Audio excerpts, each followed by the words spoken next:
Le morning, les GG, tout sur les dessus de l'actu, les grandes gueules. Parler beaucoup, manger l'argent, voyager beaucoup seulement, mais travailler beaucoup, créer des choses, emploi des jeunes, non, non, non. Les dirigeants africains, les dirigeants sont comme ça. Les grandes gueules. Dans cette émission, les GG sur Radio Espace Guinée. Mesdames et messieurs, jusqu'au port de 11h, nous vous aidons à mieux comprendre l'actualité, évidemment. Ce matin, en ce mardi, nous sommes le 24 mars 2020. Merci à vous tous à l'international. Vous nous écoutez à la radio du côté de Bokeh sur 99.7. Même fréquence du côté de Kindia, 99.7 également. Vous êtes du côté de Yomu, vous êtes à Lola, vous êtes en Zérékoré, 99.7 à modulation de fréquence. Merci de nous rejoindre dans cette émission Les Grandes Gueules sur Radio Espace Guinée. Plusieurs mois s'offrent à vous évidemment pour intervenir en direct dans notre émission. Si vous le souhaitez bien, vous partez sur Twitter, hashtag Espace GG. Sinon, l'autre numéro de téléphone qui s'affiche juste en bas de l'écran. Avec plaisir, nous allons prendre en compte vos messages dans cette émission Les GG sur Radio Espace Guinée. Avant de démarrer l'émission, nous allons évidemment consacrer une minute de silence aux victimes évidemment du 22 mars 2020 ici à Conakry.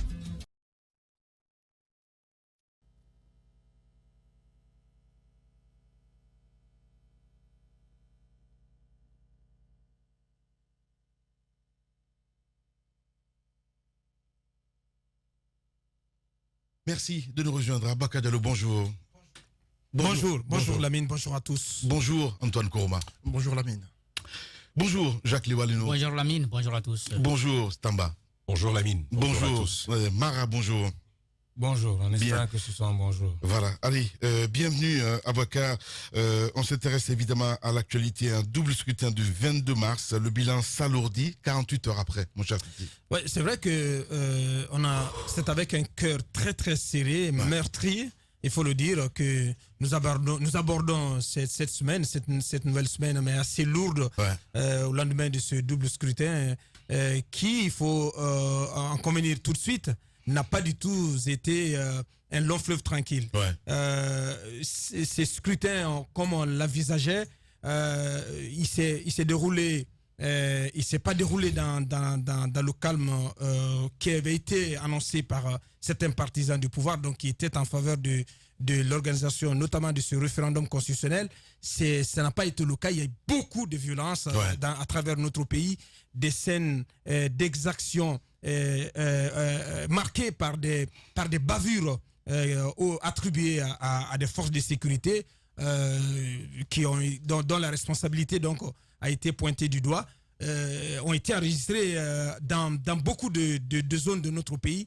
C'est vrai que nous avons vu un président de la République très engagé, très à cheval sur ce processus-là, qui n'a pas du tout voulu entendre raison et qui n'a voulu écouter personne, malgré toutes les interpellations, malgré toutes les mises en garde, malgré la fronde de l'opposition assez tenace qui lui a été opposée par le FNDC. Le président de la République n'a pas voulu reculer, malgré un contexte de crise sanitaire assez marqué, avec le Covid-19 qui fait des ravages dans le monde. Le président de la République a tenu à son double scrutin, donc qui a eu lieu. On a vu ce qui s'est passé partout, beaucoup de violences gratuites, beaucoup de cas de morts. On ne connaît pas le bilan exact. Moi, je crois que on est en train de tomber dans la banalisation de la mort en Guinée. Je suis parfaitement d'accord avec toi. On joue avec les chiffres, chacun y va avec sa comptabilité macabre, mais ce qui reste clair, mais ne serait-ce qu'un seul cas de mort, un seul Guinéen tué, c'est déjà de trop. C'est de trop. C'est déjà de trop. Je suis parfaitement d'accord avec toi. Il y a eu beaucoup de morts dans ce pays. Les grandes gueules. Depuis que nous sommes embarqués dans ce processus, depuis que le FNDC a commencé ses manifestations, ses actions de protestation contre ce projet, et qui est un projet de la discorde quand même, il faut le reconnaître en Guinée, depuis 6 mois, 7 mois, beaucoup de Guinéens ont perdu la vie à cause de ce processus référendaire. Ouais. Je pense que notre pays n'en avait pas besoin. Du tout. On n'en avait pas besoin. Ceux qui ont poussé le président de la République, qui l'ont travaillé au corps à agir. Parce que j'ai vu un président de la République qui n'était plus libre de ses mouvements et même de ses décisions qui étaient prises en otage. Ouais. Ça, je le dis et je l'assume. C'est un homme qui est pris en otage par un clan qui l'a poussé donc à aller à cela. C'est-à-dire que ne pas organiser ce processus référendaire, c'était reçu et perçu par son camp politique, un certain nombre de caciques, de faucons, comme si c'était une humiliation. Ouais. Mais ce n'était pas le cas. Effectivement. C'était pas le cas. On n'avait pas besoin de cela. Notre pays n'avait pas besoin de cela. On avait besoin donc de prendre le temps, à cause surtout de ce contexte de coronavirus, on avait besoin de prendre le temps donc de bien faire les choses et de faire en sorte que ces élections soient inclusives.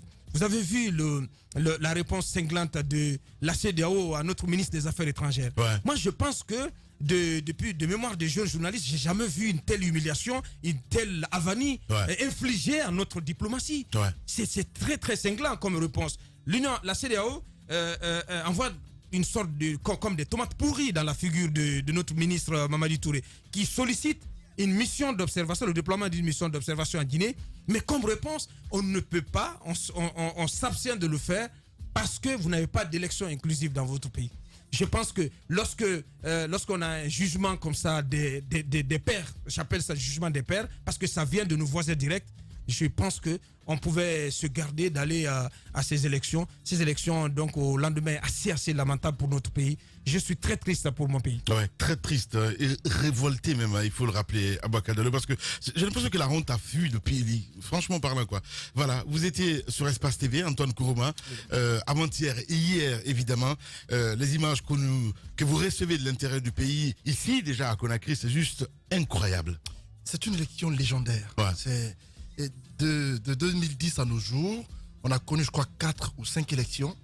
Mais celle-là, elle est toute particulière parce que c'est la première fois qu'on connaît des élections aussi sous tension, aussi militarisées. Militarisées. Ouais. Parce que ce à quoi on a assisté dimanche était particulier. Parce qu'on a vu des citoyens qui, malgré les dangers, malgré tous les risques encourus, sont allés voter.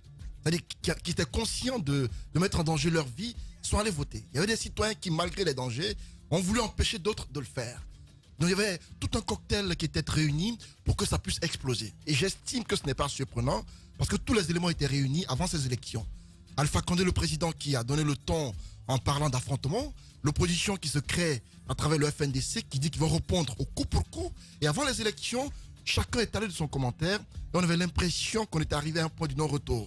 Et le dimanche, il fallait mettre à exécution chacun sa méthode. Ouais. Ce à quoi on a assisté, avec les militaires dans la rue pour assister la gendarmerie et la police, et de l'autre côté le FNDC qui a fait en sorte de mettre également sur pied sa stratégie afin d'empêcher les élections, les conséquences sont lourdes. Ouais. On parle de morts d'hommes dont on ignore pour l'instant le bilan exact, parce que d'un côté on parle de 14, parlant du FNDC, le gouvernement parle de 6 morts avec le ministère de la Sécurité, et même la façon dont les gens sont morts, chacun y va de son commentaire. Ouais. On parle de morts par...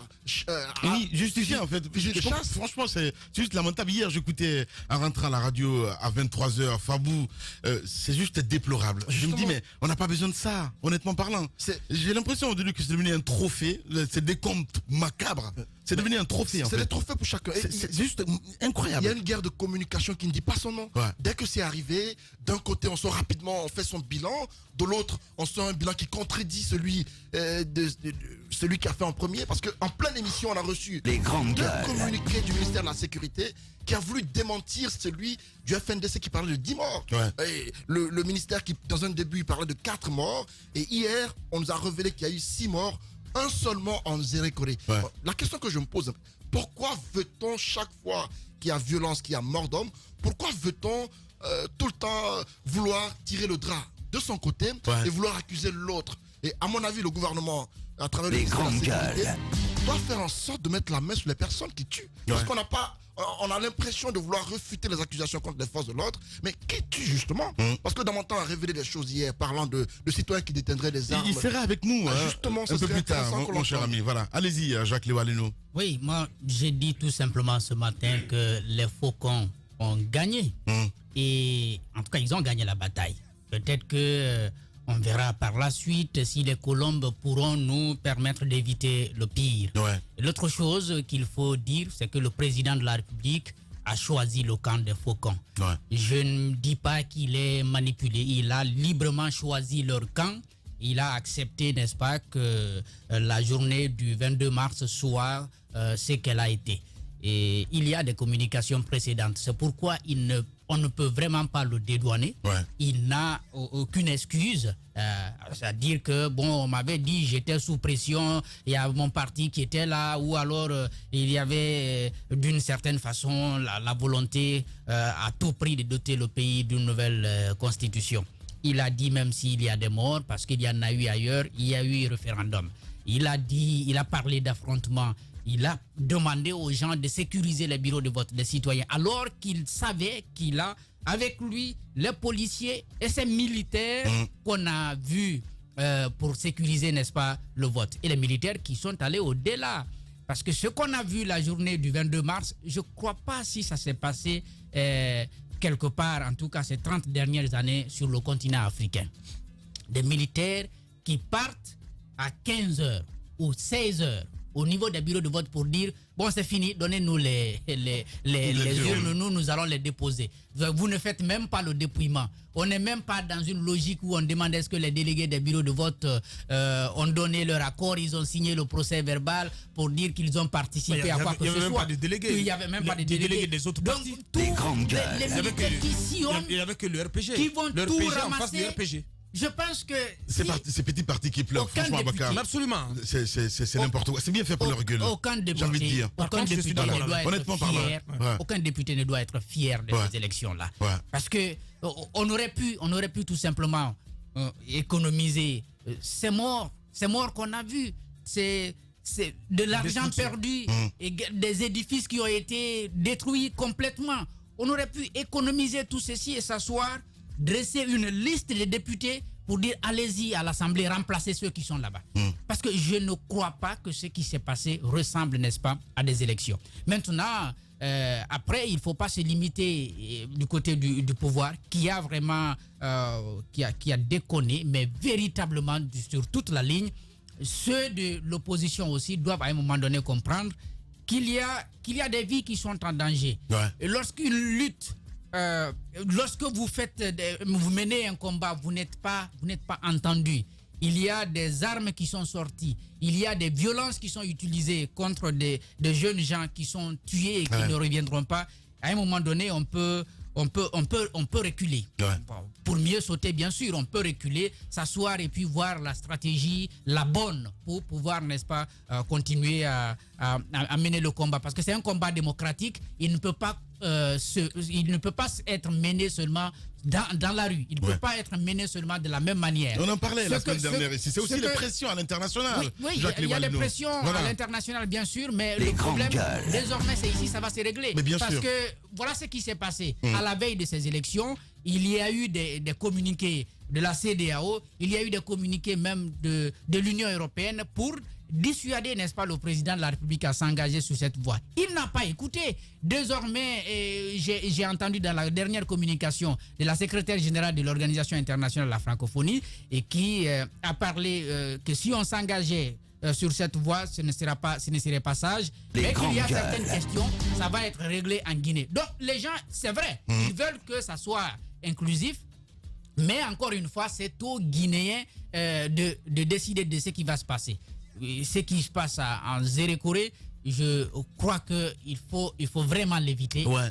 Parce il est temps d'agir. Hein. J'écoutais ce matin les auditeurs du côté de Zérékoré à 5h du matin. C'est juste lamentable. Surtout, ce qu'on pointe du doigt, c'est l'inaction des autorités locales du côté de Zérékoré. C'est juste extraordinaire. L'inaction des autorités, parce que même eux, ils suivent la logique du gouvernement ici à Conakry. Ils sont dans la dédramatisation. quand on appelle le gouverneur, il dit non, c'est grave. Alors qu'il y a des appels. Il suffit que vous appeliez un citoyen hier en Zérékoré. Il n'a pas besoin de vous dire il y a violence ici parce que vous entendiez vous-même des armes. Moi j'ai reçu plusieurs appels et dès que je décrochais j'entendais des armes. On dit c'est chaud dans la ville. Ça avait commencé par un quartier mais au fur et à mesure il y a beaucoup de quartiers qui ont été gagnés par la violence. Ce qui s'est passé en Zérékoré, il y a similaire ici à Conakry, donc du côté de Tobolo. Ce sont des affrontements intercommunautaires. Il faut éviter que notre pays s'engage, n'est-ce pas, sur cette voie. Merci beaucoup, Jacques Lewaleno. Allez-y, Tambazakeri Milimono.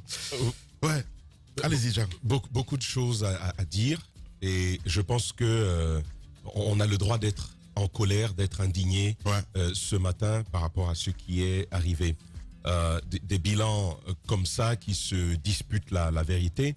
Le FNDC qui parle de 10 morts sur les manifestations politiques, les violences de Nzérékoré sur lesquelles on reviendra très certainement, où l'on parle déjà de 11 personnes qui sont tombées, portant ainsi ce chiffre qui est bien entendu, il est possible que ça aille au-delà de cela, jusqu'à 21 personnes tombées rien qu'entre le 22 et le 23 mars 2020.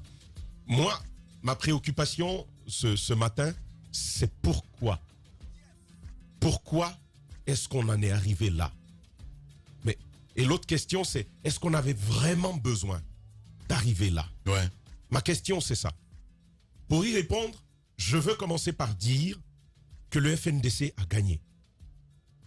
Le FNDC a gagné son combat avant même le scrutin du 21. Il l'a gagné sur toute la ligne. À l'intérieur ici, le FNDC l'a gagné. Les grandes gueules. À l'extérieur, le FNDC a gagné ce combat avant même que l'on appelle les Guinéens à aller voter. Et j'en veux pour preuve ces éléments que je veux décliner. Premièrement, les organisations internationales en charge des droits humains se sont littéralement rangées du côté du FNDC. Première chose.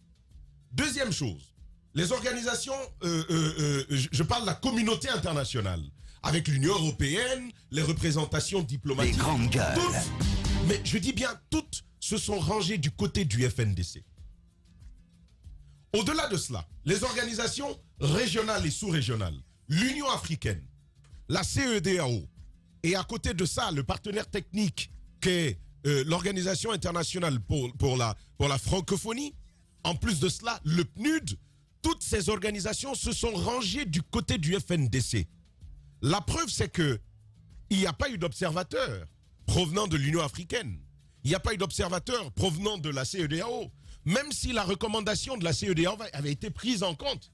Les recommandations de la CEDEAO, on a dit, bon, les 2 millions et quelques, il faut les supprimer. L'État guinéen l'a fait. Mais malgré cela, la CEDEAO a dit, ce scrutin ne sera pas inclusif. On ne peut pas y participer. Jusque-là, vous voyez bien que la communauté internationale et toutes les organisations ont soutenu l'action du FNDC. On s'est rangé, on s'est allié au FNDC. Grande victoire pour le FNDC. Mieux encore, il y a eu des menaces de sanctions contre le régime de Conakry, brandies par l'Union européenne. Vous vous en souvenez. Tout ça parce que le combat du FNDC a été entendu. Les médias que nous sommes, vous connaissez notre position. Parfois, on est sorti même du carcan du journaliste qui doit rester juste au milieu. On a pris des positions pour dire on est contre la nouvelle constitution. Les coordinations ont dit il ne faut pas que ce scrutin se tienne. Les religieux ont dit au président de la République il faut que tu trouves une solution à cela. L'opinion guinéenne a été largement en faveur d'une élection inclusive. Donc, on a rejeté cette démarche du président de la République grâce aux actions du FNDC. Sur toute la ligne, la mine, le FNDC a gagné. Avant le 21 mars. Pourquoi, au-delà du boycott, on va dire aux Guinéens, sortez et empêchez un scrutin dans un État où on n'a jamais respecté la loi. Vous dites aux Guinéens, allez-y, empêchez. Vous avez vu la mobilisation de l'armée. Vous avez vu la détermination du professeur Alpha Condé. Depuis que ce combat a commencé, des gens sont tombés. Après toute l'adhésion que je viens d'égrener, je ne vois pas le président de la République en 2020 vouloir se présenter. Il est impossible, même s'il le voulait. Parce que son État s'écroulerait. Lui qui vient d'offrir 20% de majoration à l'armée, pendant que ce n'est pas prévu au budget, où il va puiser les fonds, on est en déficit de 4 000 milliards déjà. L'exercice n'est pas encore clos. Le président de la République n'aura pas les moyens de supporter, de rester isolé. C'est impossible. Le FNDC a gagné ça. Moi, je pense que le FNDC aurait dû, ça c'est mon avis personnel, je pense que le FNDC n'avait pas à dire aux Guinéens, allez empêcher ce scrutin, les mains vides. Vous n'avez que votre poitrine face à des gens armés. Mais la communauté internationale vous dit, vous avez raison, et on est de votre côté. Il y a toute la mobilisation derrière. Mais vous dites aux Guinéens quand même, allez. Ce que je dis ce matin, je ne suis pas en train de dédouaner les exactions qui ont été commises. Vous connaissez ma position là-dessus. Mais je pense qu'on aurait pu nous épargner cela. On a voulu du chaos, on a créé du chaos. Sauf que ce chaos a été payé en vie humaine. Ce qui va confirmer, en tout cas dans mon entendement, ce que je suis en train de dire, c'est qu'en plus des 10 cas de mort relevés par le FNDC, vous avez vu le communiqué qui a suivi juste derrière? Nous vous appelons à intensifier la résistance. Intensifier la résistance, c'est intensifier le chaos. Et c'est multiplier les cas de mort. Dans un pays où on ne respecte pas la loi. Je pense que ce projet-là, il est mort avant même que l'on aille au vote. Mais on a voulu forcer, aller au chaos. Voici où ça nous a mené. Qui va payer? Bien. Qui va payer pour ça? Lamine, si tu permets, il y a un autre volet que je veux rapidement souligner. Qui va payer pour ça? La question là, il faut qu'on y trouve une réponse. Est-ce le pouvoir? Ce pouvoir qui ne fait pas respecter la loi? Grande question aujourd'hui à devoir prendre en compte. Mais au-delà de cela, Lamine, la violence, cette violence-là, elle a été comme en bon agriculteur, elle a été plantée, elle a été arrosée, mais on l'a sarclée, on l'a entretenue, et finalement, elle a porté du fruit, cette violence-là. Jacques est revenu là-dessus, je ne reviens pas sur les propos, et Antoine aussi, je ne reviens pas sur les propos qui ont conduit à tout ça. Mais voyez ce qui se passe en Nzérékoré. C'est lié à ça. Lamine, au-delà de cette violence qui est très très politique, la morale, on l'a dit souvent, mais ça on a atteint un pic. On vous dit, en une seule journée, 5 églises, 4 ont été incendiées, une a été vandalisée. 5 églises, ici en Guinée, et des églises protestantes. La mention est importante, vous allez voir pourquoi. Une mosquée, du côté de l'abbé, pendant que des gens prient. Et ça, on dit que ce sont des forces de défense et de sécurité qui y sont allés. Pendant que des gens prient, vous osez entrer dans la maison de Dieu, ce qui est intouchable, inviolable. On se le permet. On ne tremble même pas de peur devant ça. On ose quand même affronter Dieu. Les grandes gueules. Je veux rappeler, et je le disais un jour à Diani Alpha quand il passait dans notre studio, il y a de ces blessures que les gens s'efforcent de cacher. Ouais. Qu'on ne veut pas sortir à la face du monde parce que ça peut embraser notre pays. Depuis que le président de la République, le professeur Alpha Condé est là, on a plus de 10 cas d'églises qui ont été incendiées. Toutes des églises protestantes. La mention église protestante, c'est quoi? L'État parfois accompagne des constructions, mais jamais de l'église protestante. Cette église que vous voyez en image maintenant, c'est la plus grande église protestante de la forêt. Bien, Thomas. Et non, je termine rapidement. Elle a été financée sur fonds propres. Sur fonds propres. On l'a incendiée en 2013. En 2020, on vient à nouveau l'incendier. Parce que simplement, on a entretenu des formes de violence communautaire qui continuent. Il faut que ça cesse. Bien. Il faut que ça cesse parce que c'est important que le Guinéen comprenne qu'on peut faire nos folies entre nous. Mais laissons les mosquées en paix. Laissons les églises en paix. Ce qui appartient à Dieu, il faut le regarder avec beaucoup de circonspection, beaucoup de respect, beaucoup de révérence. Parce que quand la colère de Dieu s'enflamme, c'est redoutable et rien ne peut y résister. Voilà, il faut comme ce qui se passe à travers le monde ce matin. Allez-y, Alphonse Marin. Ce matin, j'ai envie de dire, l'ego tue. cette crise qu'on vit en Guinée, ce n'est rien d'autre que de l'ego. Hier, je me posais la question de savoir la maturité de la vie guinéenne, 61 ans après l'indépendance, on en est où? Nos politiques ne sont pas matures. C'est des gamins.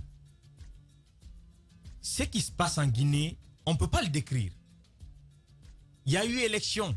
Les élections se sont très bien passées, disent-ils. On ne pouvait pas avoir mieux, quoi. Les élections se sont très bien passées. On a voté, les gens se sont déplacés pour aller. Mais de l'autre côté du miroir, de l'autre côté de la page, tout s'est bien passé sur cette face et sur l'autre face. Les gens sont tombés, des familles sont endeuillées, il y en a qui ont tout perdu. Parce qu'on n'en a pas assez dit. Hier, il y a un reporter qui nous faisait le cas d'une famille où un jeune se plaignait à notre rédaction parce que ses parents sont en prison. Ça, c'est ce que les élections du 22 mars nous ont apporté. D'un côté, ça s'est très bien passé, il n'y a rien à reprocher, dans un calme olympien comme ils savent le dire. Mais de l'autre côté, personne n'a envie de regarder sur cet angle-là. Il y a eu des morts. Et ce n'est de la responsabilité de personne. Parce qu'aujourd'hui, cette guerre de communication dont vous avez parlé, d'un côté, le FNDC qui dénombre fièrement les gens qui sont tombés sur le champ d'honneur pour eux, et de l'autre côté...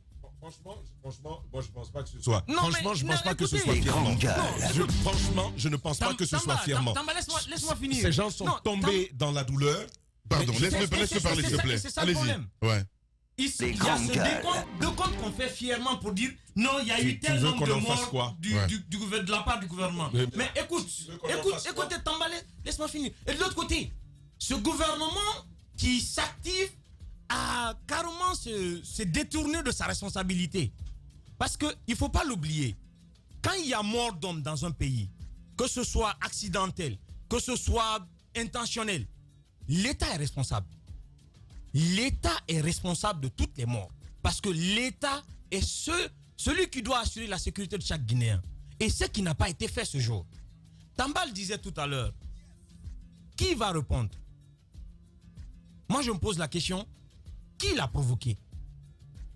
Quand je parlais d'ego, je ramène cet aspect égo encore.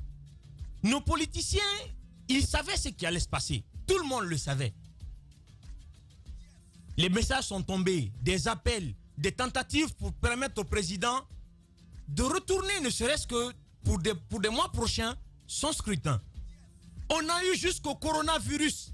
J'ai dit que 2020, c'est l'année des miracles. On a eu le coronavirus. C'était le meilleur argument pour repousser ces élections. Le président n'a pas tiré sur cette occasion. On s'est retrouvé dans un scrutin qui a conduit à ses victimes. Et de l'autre côté, l'opposition qui n'a pas eu de frein, en dépit de tous les soutiens qu'ils ont eus. Et il y a eu des morts. Il y avait eu des morts. On en a eu déjà. Qui a répondu pour ces gens? Personne. Qui répondra pour ceux qui sont tombés? Personne. Parce que personne en Guinée ne veut assumer sa responsabilité. Et de l'autre côté, le dernier point sur lequel je vais insister, c'est les jeunes de Guinée. Aujourd'hui, au regard de ce qui se passe en Guinée, les jeunes n'ont pas leur place. Les jeunes n'ont pas leur place. Ils servent de tireurs et de victimes. Non mais écoute, ils n'ont pas leur place. Bien. Merci beaucoup. Ils sont dans un jeu. Merci beaucoup, non, Alphonse. Lamine, je termine. Ouais. Ils sont dans un jeu où c'est toujours eux qui finissent par terre. Il est temps de sortir de cette guerre d'ego entre des vieux mourants. On en a marre. Bien. Et il faut que Merci l'État beaucoup, assume ses Alphonse. Merci responsabilités. beaucoup. Allez, les grandes gueules continuent sur Radio Espace. L'idée des grandes gueules n'est pas d'être un petit village dans sa fierté face à tous les autres journalistes qui auraient renoncé. Ce que, de plus, nous ne croyons pas. Notre idée est plutôt de faire école, d'aider tout le monde et de constituer un laboratoire utile à tout le monde. Ici commence l'actualité de la Guinée. Bienvenue chez les GG.